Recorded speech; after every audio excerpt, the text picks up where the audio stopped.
Ever wanted to try an escape room? Or perhaps you've done one before and are too lazy to want to go outside for another one? Well, good news, I have the solution for you. Escape Room: The Sick Colleague, English translation, is an escape room puzzle game made by BitBeast Games using Unity, Blender and Audacity. Now that's a classic development trio. It's playable in 10 different languages, and from looking through the settings, it seems to have more controls than a flying saucer, but I'll go into that one in more detail in a minute. The settings contained mostly standard items, though there were two notable oddities. Firstly, they chose to have the brightness set to 0 as default, then go into the negative when you turned it down.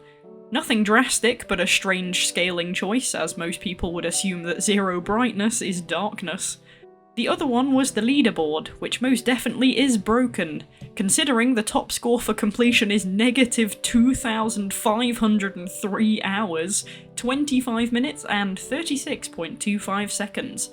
Second place is 0 everything, and third place is 0.867 seconds. Now I've watched a few speedruns in my time, but I've apparently just found the few that can warp space-time. It was easy to chop out getting a high score from my expectations. Visually, you can see from the start that the menus are simple text, but the game explains itself well.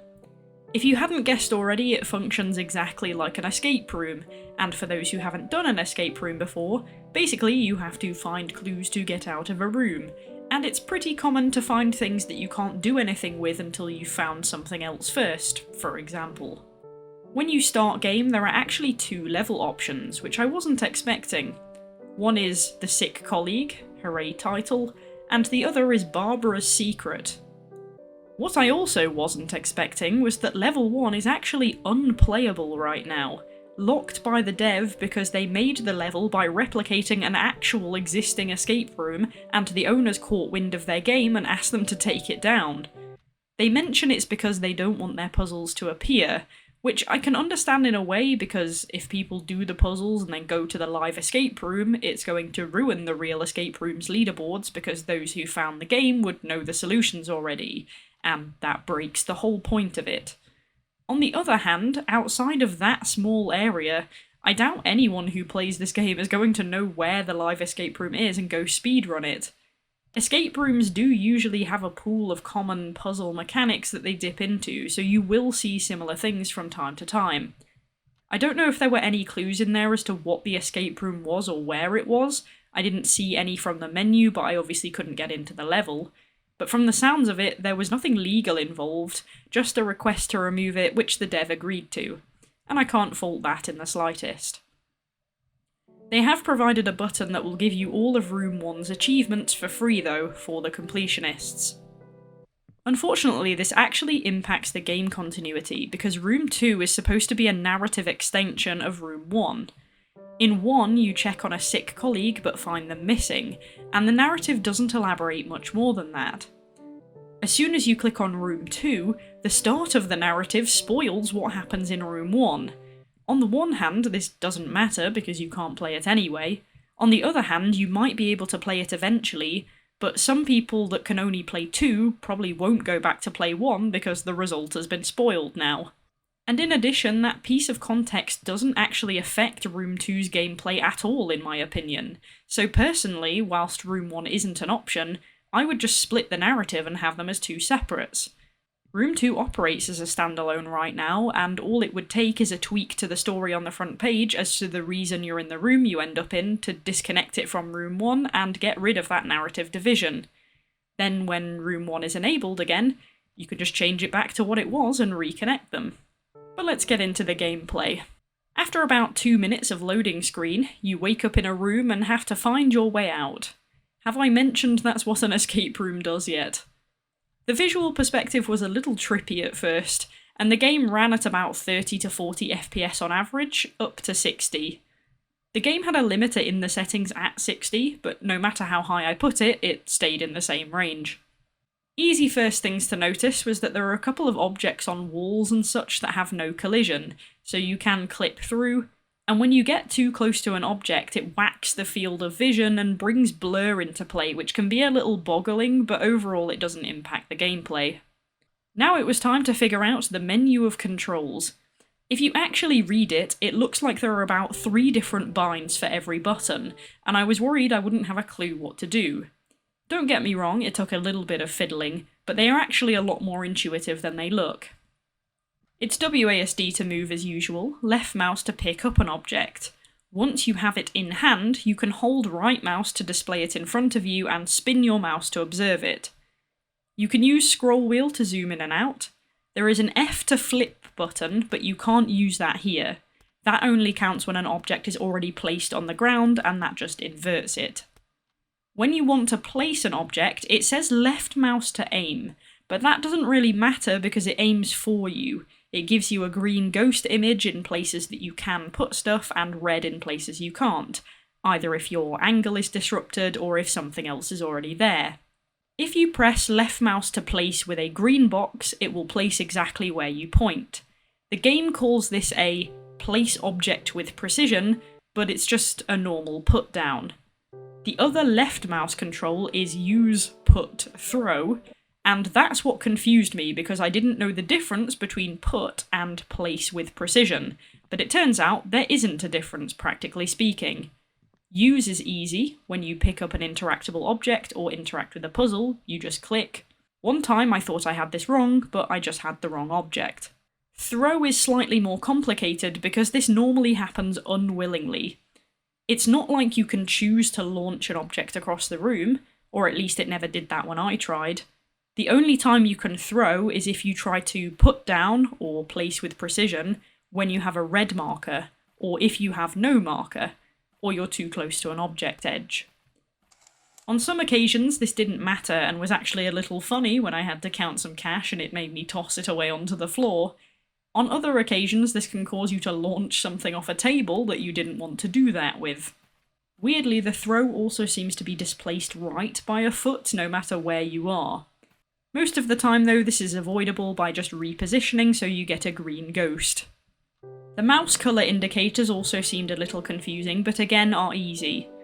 If you don't spot that it's lit up to say that you can interact, you'll figure out you can't interact anyway by clicking on an object and nothing happening. The alternative interact was also an odd one, but again in context this is easy. Anytime you find something that rotates, holding Alt basically lets you spin it anti-clockwise instead of clockwise. So really, when you dig down through it, the only suboptimal control is the throw one, because it's never really the plan to throw, and it's never really needed to throw anything, at least during room 2. You'd be fine just placing everything down, and left mouse to aim is moot because it aims for you. On to the mechanics and puzzles. Obviously I'm going to keep shallow with this so as not to spoil it, but since I'm not perfect, spoiler warning anyway. On the whole, the puzzle combination is pretty good.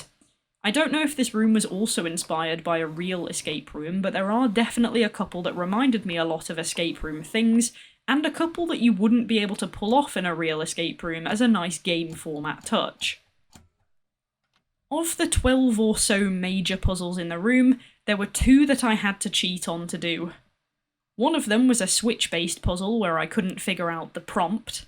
I had an idea where I was supposed to be looking, but I still didn't get it, so I did my usual game of flicking through the iteration one at a time until I got it right. I will take the personal ownership of not getting that one. The other one, I knew exactly what I was supposed to look at and what I was supposed to translate from it, but I physically couldn't separate the data that I needed to.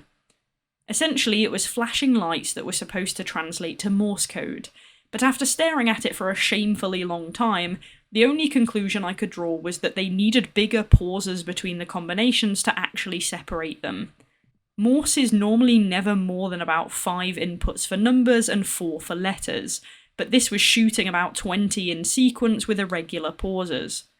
Unless I've been an otherworldly idiot, I would recommend slightly more noticeable gaps here to make it more workable. Otherwise, I needed about 4 hints to get me through the rest, and to be fair, those hints were either things I already knew I should look at but didn't know how to translate into a solution, or things I'd completely overlooked.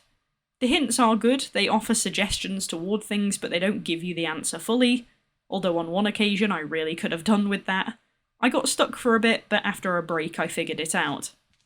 It's a nice mix of puzzles as a whole, and they're spread over 2 main spaces with side rooms in the second area to give a nice feeling of progress and a question of how far you'll have to go to get to the end. The second area I dubbed the lag room because when I first got into it my PC had a spasm, but it was fine after that. On to the visuals and audio now. The audio design is decent in my opinion. The visuals are also decent to do the job, though there are a couple of weird things on top of what I mentioned at the start. At first, when I grabbed some items, tilting them in a certain way had them go completely blacked out. This really confused me at first to if it was a glitch, but it turns out it's actually a shader issue. If you stand facing a light source, it takes the side facing you as the shaded side and it completely wipes it. My suggestion would be just to ease off how dark it presents so that you can at least still recognise what it is. The other thing is clipping, which I sort of touched on with some of the wall accessories, but for some reason there's a specific table that hates this camera, and even with a target it decides to bounce it off it. Unlike a plaque I picked up, which I accidentally threw and my guy must be swole as hell because it got lodged in a wall. There were also a handful of visuals I found entertaining. I peeked out a window at a point and have to say I did like sky.png and this random chunk of what I think is building I could see out of it. And I liked that zooming into the PC screen reflected a completely different background to what was actually behind it. And also there was a magazine with a great article advertised called How to Catch Cats and Sell Them on the Internet. There are a few voice actors in this, all of which do a good job. I liked the accent of the answering machine man in particular. If you've got any cargo left, box it and press the button ASAP. One last point about the story also. You get some elements of story from voice recorders going through, but mostly the context of the story comes from the actual room and the elements within.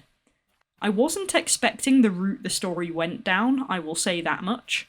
And the game is intended to raise awareness on a certain topic. I wouldn't say the topic is appropriate for kids, but I'm also not sure they would fully understand the context until it's announced outright at the end of the game. I would probably say though, maybe don't let your kids play it just to be on the safe side. If you have kids, of course. On the whole, you can probably tell this game is pretty rough and ready, and a bit unwieldy at points. But it's not a bad job for what looks like mostly a one-man job by Oliver Jeskulk. I've probably butchered that surname. He also had some other helpers with translation and upload. The core function of the game stands, and the puzzles are vastly fair and work well. I'd say it's a shame the leaderboard is broken, as I guess it would stop speedrunning, but you obviously have to play it once to figure out the puzzles, so for a first run-through the impact is minimal. Plus, you get a marker of your own time at the end anyway if you really want it. It's just a shame the first level isn't available. Hopefully the dev can either tweak it to make it less representative or bring it back sometime in the future. With all of the points considered, I will give Escape Room The Sick Colleague a 6.5 out of 10.